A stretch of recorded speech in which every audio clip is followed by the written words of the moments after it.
So Professor Lumumba is asking important questions, that why is it that Africa is one of the richest, if not the richest continent in the world in terms of natural resources, yet ironically, it's still punching below her weight. Now, let's listen to Professor Lumumba. Then when we come back, we can analyze the video further. They ask the question, why does disease continue to decimate us? They ask the question, why do we consume what we do not produce and produce what we do not consume? Those questions are still alive. And those are questions that must be answered by ourselves. Because as they say in Kiswahili, jishinde ushinde. You must conquer yourself that you may conquer the world. We are asking the question why, because history is consistent in telling us that it is only when you ask the right why question that you get the right answer. We ask these questions at a time when the continent keeps on repeating the thing that she has repeated over the years. She's great in potential, but potential never gave birth to anything worthy of reporting about. So we ask the question, what do we do with our potential? What do we do with the things that we have? What do we do with our young men and women? What do we do with the resources that we have? What do we do with the human resource? What do we do with our young men and women when we say we are the youngest continent on earth? What does it mean to us? Are we saying that the young population of Africa in and of itself is going to be the magic wand which when we wave will solve all our problems? These are the questions. This is why we pose the question why. Why? We are asking the question, why is it, as we talk about the creation of nations and the building of nations, why is it that conflict still afflicts the continent of Africa? We are asking the question, why can we not feed ourselves? We are even asking ourselves the question, why does it take good men and women from Italy to create an institution such as this? We are asking that question. Can we not do it? And they become our partners. We are asking the question because we must not feel pain and uncomfortable when we ask the question that will open our eyes, that will remove the scales from our eyes and melt the wax in our ears. That is why we must ask the question why. When we are here and we see the testimonies of young men and women from different parts of Africa who have come here, some of them because of conflicts in their own country, we ask, for what are we fighting? Why are we fighting? Because if we don't ask the question why, we'll wait for Godot to come, and he'll never come to solve our problems. We are asking the question that has been asked throughout the ages. We are not the first to ask these questions in the continent of Africa. They were asked. I can hear many Africans asking this question. I can hear the great Ghanaian James Emmons Kwejiragri of Africa asking, why is it that the African still behaves like a flightless chicken while he is truly an eagle that can soar? I can hear James Emmons Kwejiragri asking that question. Chinua Achebe, the famous author from Nigeria, wrote a piece that the problem with Nigeria. Now, the same problem with Nigeria is the same problem that we as Africans are facing. And he said that the problem with Nigeria is one of leadership. The same concept applies to the entire continent of Africa. That the problem with Africa is simply and squarely the problem of leadership. It is as simple as that. Okay? You see the way we are suffering, we as Africans, the way we are punching below our weight in terms of economic development, the way we are still backwards in terms of development, research, innovation, and invention. It's because we are electing leaders who don't value the electorates. So they have their own views, they have their own goals, and most of their goals is more of themselves and their families. So we are electing leaders who value their families, who are self-centered, they are selfish, leaders who are thieves, looting public resources on an industrial scale.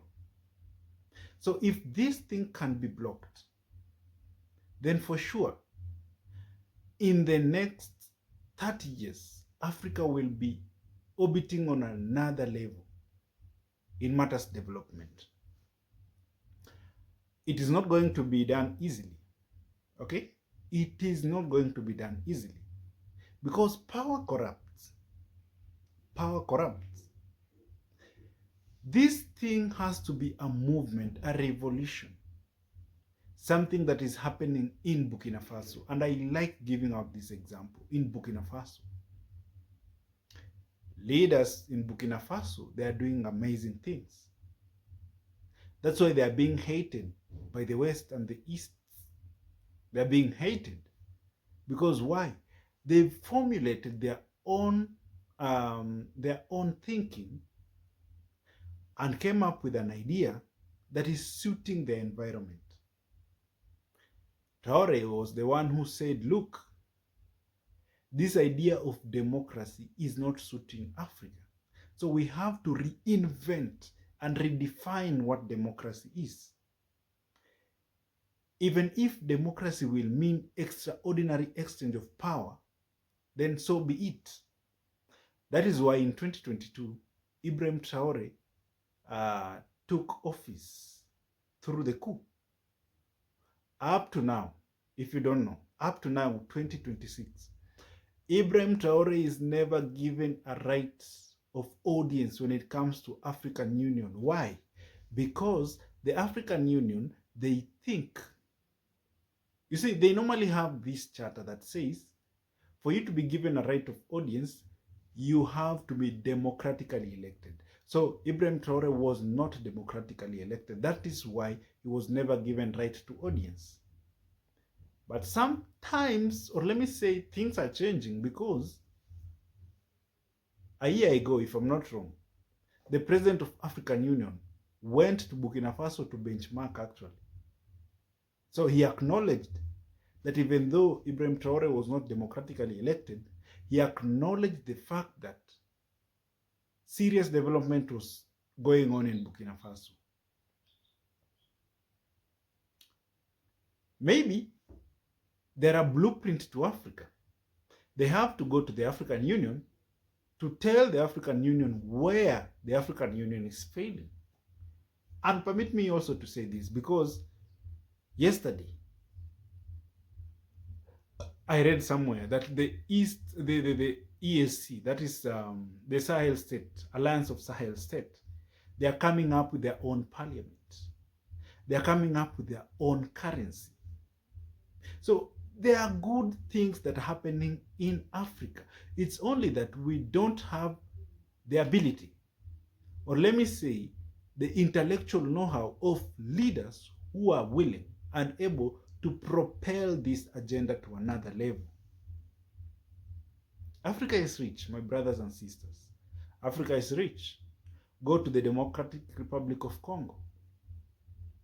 One of the richest, if not the richest country in the world in terms of natural resources. In fact, it is said that the natural resources that is laying under her belly in the Democratic Republic of Congo is close to 35 trillion US dollars. Ironically, the Democratic Republic of Congo is one of the poorest countries in the world. So sad. Why is it? That is the same question that Professor Lumumba is asking. Why is it that a country like Democratic Republic of Congo, full of minerals, is still punching below her weight? People are still dying of poverty in Congo. Why is it? Are we children of a lesser God? Are we children of a lesser God? Is it that we don't have brains to think, we as Africans?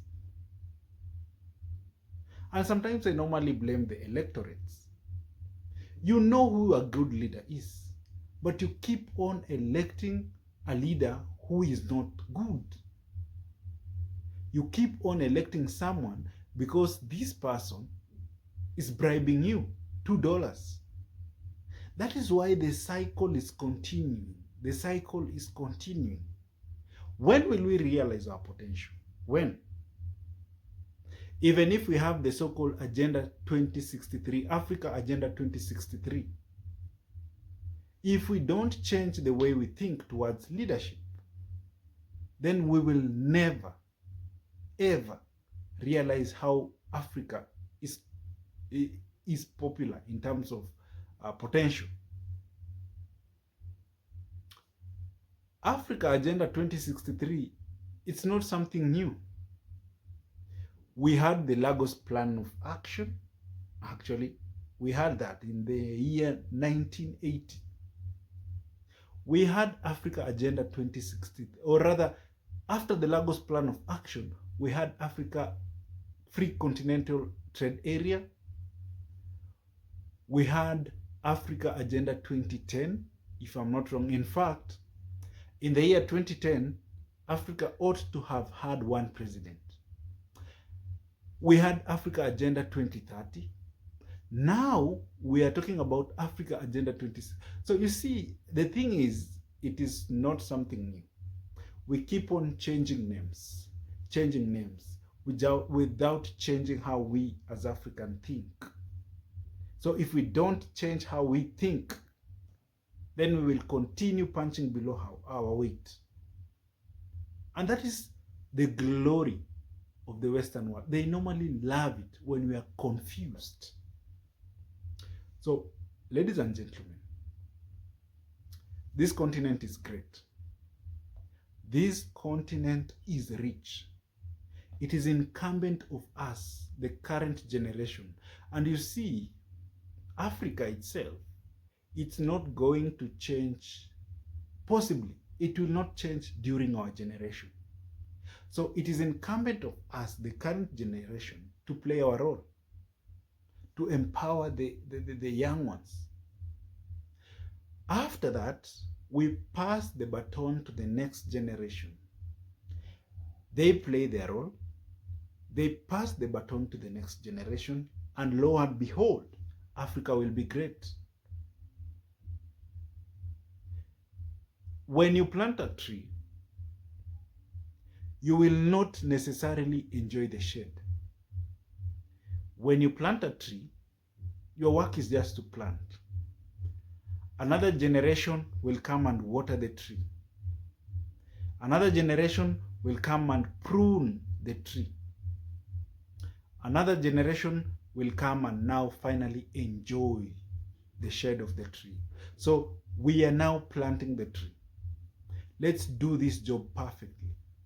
Let's empower the next generation so that these people, when they come, they get that we have moved a step forward. Nyerere said it clearly, the former president of Tanzania. So ladies and gentlemen, if it's your first time here, show me some love by just liking and subscribing to this channel. See you next time. Bye bye for now.